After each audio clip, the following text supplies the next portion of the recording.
Assalamualaikum warahmatullahi wabarakatuh. Statistika ekonomi. Bab 2, pengumpulan data dan teknik sampling. Pembahasannya mencakup metode pengumpulan data, kemudian ada instrumen pengumpulan data, populasi dan sampel, macam-macam pengambilan sampel, kemudian yang terakhir ada bias sampel dan kesalahan sampel. Yang pertama, metode pengumpulan data. Kita harus tahu terlebih dahulu sumber-sumber data sebelum kita melakukan pengumpulan data. Sumber data adalah subjek dari data dapat diperoleh atau subjek penelitian di mana data menempel, atau sumber data dapat juga diartikan sebagai subjek dari mana data dapat diperoleh. Itu adalah sumber data. Kemudian sumber data dapat dibagi menjadi dua, yang paling umum atau paling populer digunakan. Misalnya ada data primer dan juga ada data sekunder. Sumber-sumber primer bisa secara langsung, kemudian sumber-sumber sekunder bisa melalui instansi atau para pengumpul data. Sumber data dapat berupa misalnya dari seseorang atau narasumber atau dari orang-orang tertentu yang dianggap ahli dalam bidangnya. Kemudian bisa berupa tempat, yaitu instansi atau pengumpul data, kemudian bisa perorangan atau organisasi. Kemudian dapat juga berupa paper, baik itu yang online maupun cetak. Itu adalah sumber data. Kemudian contoh-contoh sumber data dapat meliputi misalnya responden, benda, narasumber, peristiwa, tempat atau instansi, dokumen, video dokumenter, tentu informasi-informasi yang dianggap valid atau informasinya bukan sebatas opini belaka. Metode pengumpulan data primer terbagi menjadi dua. Yang pertama adalah sensus. Sensus adalah metode pengumpulan data yang melibatkan seluruh populasi yang akan diteliti. Kemudian yang kedua adalah sampling. Sampling itu pengumpulan data yang menggunakan sebagian kecil dari populasi. Artinya di sini ada yang menggunakan secara keseluruhan yang kita sebut sebagai populasi, kemudian kita bisa menggunakan teknik sampling sebagian saja. Alasannya sangat banyak sekali kenapa kok penelitian kemudian lebih populer menggunakan teknik sampling. Yang pertama adalah alasannya bisa efisiensi, kemudian hemat anggaran, kemudian hemat waktu, dan juga mempercepat proses. Karena dalam tekniknya, teknik sampling itu dapat mewakili dari populasi. Jadi generalisasi atau pengambilan kesimpulannya, teknik sampling itu dapat menggambarkan secara utuh yang disebut dengan populasinya. Makanya kita diperbolehkan menggunakan teknik sampling. Sehingga dari pemahaman sumber data, kemudian metode pengumpulan data ini, kita diharapkan nanti mudah dan tahu tujuan-tujuan kita dalam mengumpulkan suatu data. Baik itu data ekonomi, baik itu data pendidikan, baik itu data penghasilan, dan lain sebagainya. Selanjutnya adalah metode pengumpulan data secara definitif, yaitu metode yang digunakan seorang peneliti untuk mengumpulkan suatu data. Lah, untuk mendapatkan suatu data, biasanya seorang peneliti itu menggunakan yang namanya instrumen. Yang pertama adalah instrumen wawancara. Teknik pengumpulan data yang dilakukan dengan cara tatap muka, kemudian mengajukan pertanyaan dan juga jawaban secara langsung. Lah, untuk pertanyaannya bisa secara sistematis maupun secara bebas untuk melakukan sebuah wawancara. Kemudian yang kedua adalah observasi atau kegiatan pengamatan terhadap sebuah objek baik secara langsung dan detail untuk mendapatkan informasi. Jadi observasi ini bisa juga disusun apa saja sebelum kita melakukan observasi, apa saja yang perlu diobservasi, kita buat itemnya terlebih dahulu agar saat pelaksanaan itu tidak terlalu melenceng jauh dari apa yang ingin kita teliti. Itu adalah instrumen yang kedua. Instrumen yang ketiga bisa berupa angket. Angket itu semacam pertanyaan atau pernyataan tertulis yang kemudian akan dijawab oleh responden. Pertanyaan tersebut biasanya kita bagikan baik secara online maupun dengan cetak. Misalnya kalau online bisa menggunakan Google Form atau semacam LMS atau aplikasi online gitu ya. Tapi kalau secara cetak langsung dibagikan. Biasanya banyak, baik itu perusahaan, lembaga pendidikan, instansi, atau mungkin survei politik biasanya menggunakan berbagai macam angket untuk melihat kecenderungan untuk mengambil informasi atau data yang diinginkan. Kemudian setelah angket ada yang namanya studi dokumen. Kita bisa juga melakukan pengumpulan data dengan meneliti berbagai dokumen, baik itu di perpustakaan, baik itu online maupun offline, kemudian di berbagai jurnal dan di berbagai museum dan mungkin tempat-tempat lain yang masih relevan. Jadi instrumen-instrumen ini yang akan digunakan biasanya dalam penelitian untuk mendapatkan data.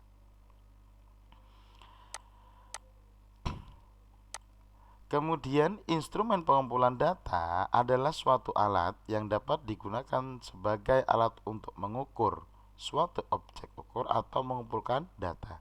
Jadi alat apapun yang digunakan untuk mengumpulkan data itu kita sebut sebagai instrumen. Misalnya kalau ingin mendapatkan data berat badan siswa atau mahasiswa, maka alat yang digunakan adalah timbangan. Maka timbangan tersebut kita anggap sebagai instrumen. Tinggi badan misalnya, atau untuk mengukur kepuasan mahasiswa, maka bisa menggunakan angket atau wawancara. Atau mungkin juga bisa membuat instrumen pertanyaan atau angket atau kuesioner terkait dengan kepuasan pelanggan atau nasabah. Atau juga dalam perusahaan-perusahaan besar biasanya juga dilakukan survei secara online terhadap produk-produk yang mereka gunakan, sehingga mengetahui tanggapan apa yang ada dalam pasar atau bagi konsumennya. Dan lebih jauh lagi, biasanya tidak hanya dalam perusahaan tertentu, sebuah website pun juga biasanya menggunakan survei online yang dengan mengisi survei tersebut biasanya kita dibayar atau mendapat uang dari hasil survei tersebut. Dalam rangka apa? Untuk mengetahui kualitas produk atau website atau produk digital atau mungkin sebuah komoditas tertentu yang dianggap penting bagi perusahaan atau pengembang. Instrumen data tadi sudah disampaikan berbagai macam, ada tes.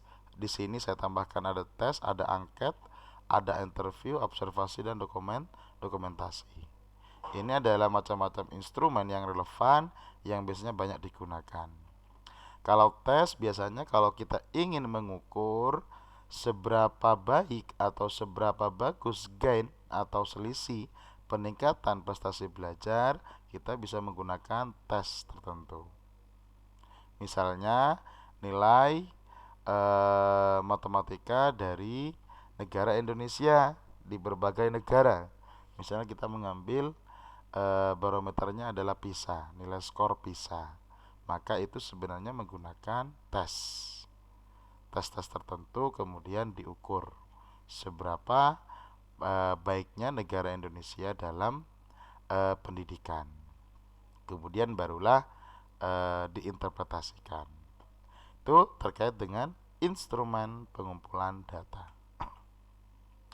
Yang pertama secara terperinci misalnya tes itu sebagaimana kita tahu mungkin sejak dari sekolah dasar, menengah hingga menengah atas kita sudah sering mendapatkan soal tes-tes tertentu, baik itu semua mata pelajaran, kemudian keterampilan dan lain sebagainya. Tes itu berupa serangkaian pertanyaan yang perlu dijawab oleh responden.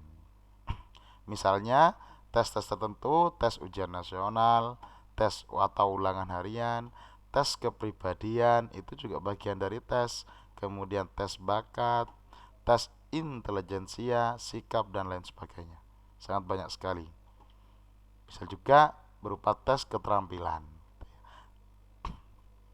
Kemudian contoh-contohnya misalnya tes bakat adalah seperti ini. Jadi berupa pertanyaan, bisa berupa uraian atau mungkin pilihan ganda, atau mungkin juga bisa berupa benar salah. Kemudian ada tes IQ yang biasanya diujikan atau diberikan kepada calon-calon PNS, baik itu guru maupun PNS yang lain. Biasanya ada tes IQ dan psikotes gitu ya.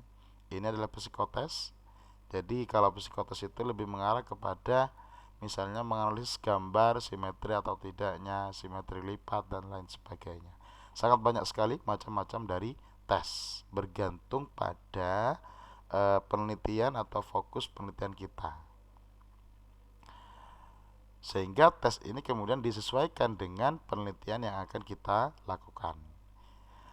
Selanjutnya yang kedua adalah kuesioner. Kuesioner adalah 9 pertanyaan tertulis yang digunakan untuk memperoleh informasi dari responden. Kalau pertanyaan pada tes itu lebih mengarah spesifik pada bidang-bidang tertentu, kalau angket kuesioner itu tidak spesifik dari tes. Misalnya dalam hal ini macam-macam angket atau kuesioner itu, jadi responden diminta untuk menjawab secara terbuka maupun tertutup. Misalnya berdasarkan cara menjawabnya. Ada angket atau kuesioner yang ditinjau berdasarkan jawaban yang diberikan, ada yang langsung, ada yang tidak langsung. Kemudian berdasarkan bentuk ada pilihan ganda, isian, checklist, rating scale. Kemudian berdasarkan media bisa menggunakan online maupun cetak. Biasanya angket atau kuesioner itu sifatnya lebih ringan daripada tes. Kalau tes itu lebih terperinci pada bidang-bidang tertentu yang sangat spesifik. Itu yang kedua. Kalau yang ketiga atau contohnya kuesioner misalnya seperti ini adalah Google Form, yang ini adalah cetak ya. Ini ada contoh-contoh kuesioner yang bisa diberikan. Yang ketiga selanjutnya adalah wawancara. Wawancara itu dialog tanya jawab antara pewawancara dengan informan atau respondennya. Tentu saja pertanyaan-pertanyaan dalam wawancara itu perlu dipersiapkan atau kita sebut sebagai interview sistematis, di mana pertanyaannya sudah terstruktur. Tapi kita juga bisa melakukan interview atau wawancara secara bebas. Yang penting topik-topik intinya saja sudah tercover dalam pertanyaan tersebut. Biasanya dilakukan kalau dalam teknik wawancaranya tidak terlalu banyak. Contohnya misal lembar wawancara terhadap guru, terhadap dosen, terhadap manajer perusahaan, kemudian banyak sekali. Bisa juga kita mewawancarai konsumen terkait dengan produk-produk tertentu. Yang keempat adalah observasi. Observasi adalah kegiatan pengamatan terhadap objek yang akan kita teliti.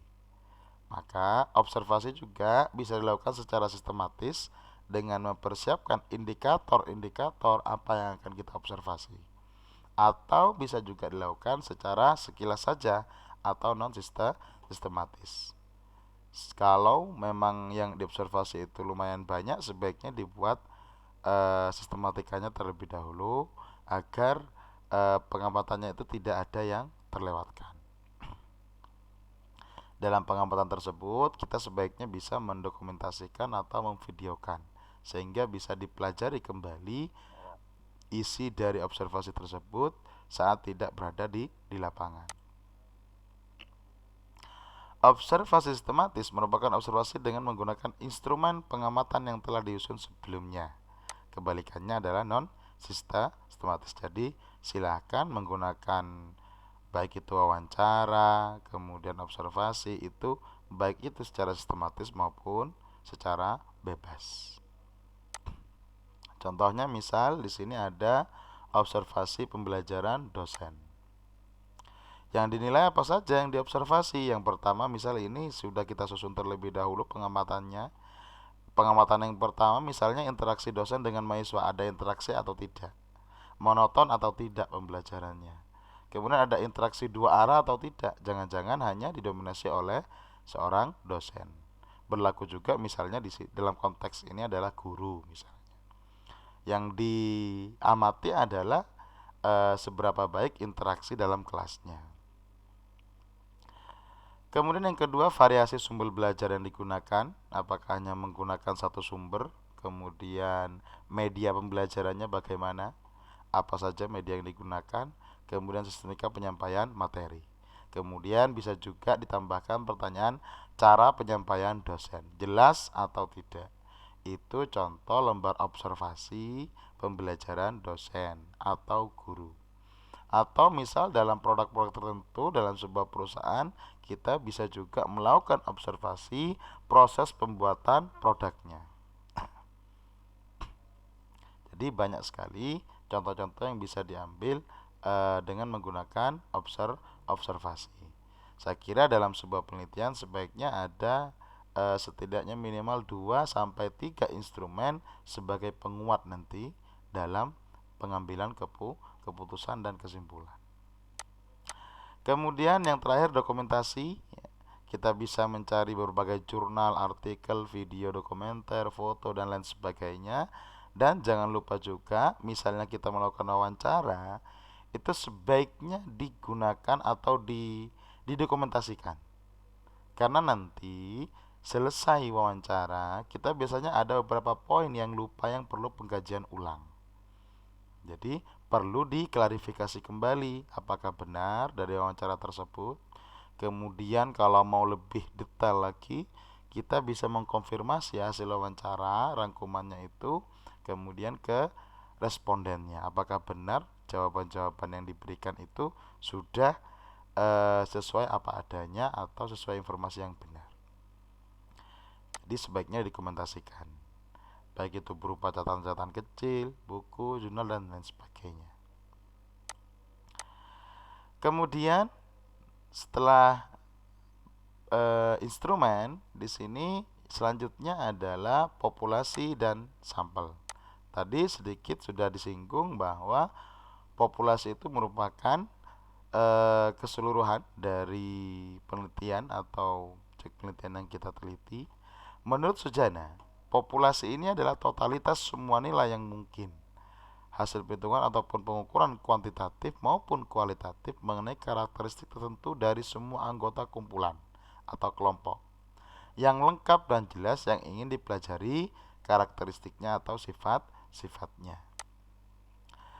Populasi ada juga mengartikan populasi adalah objek yang mempunyai kualitas dan karakteristik tertentu yang ditetapkan oleh peneliti untuk dipelajari dan nanti diambil kesimpulannya.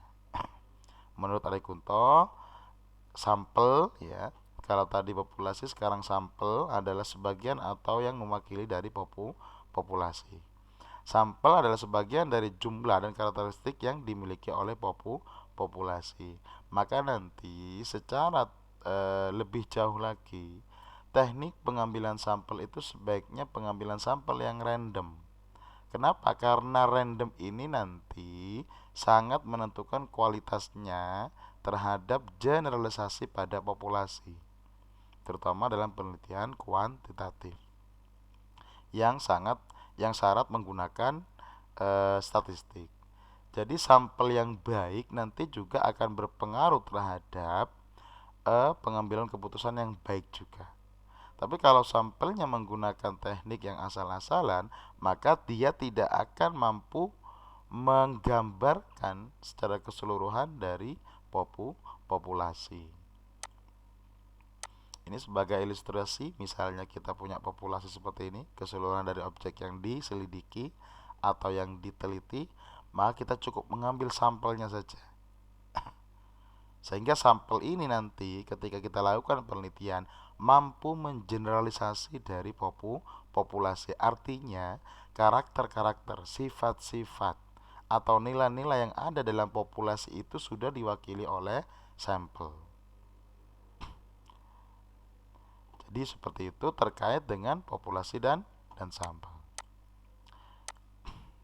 Kemudian sebagian besar peneliti biasanya menggunakan teknik sampling. Jadi alasannya sangat banyak sekali. Jadi kalau kita ingin meneliti kemudian populasinya terlalu banyak, maka sangat tidak mungkin atau mungkin terlalu banyak memakan waktu, biaya, tenaga dan lain sebagainya.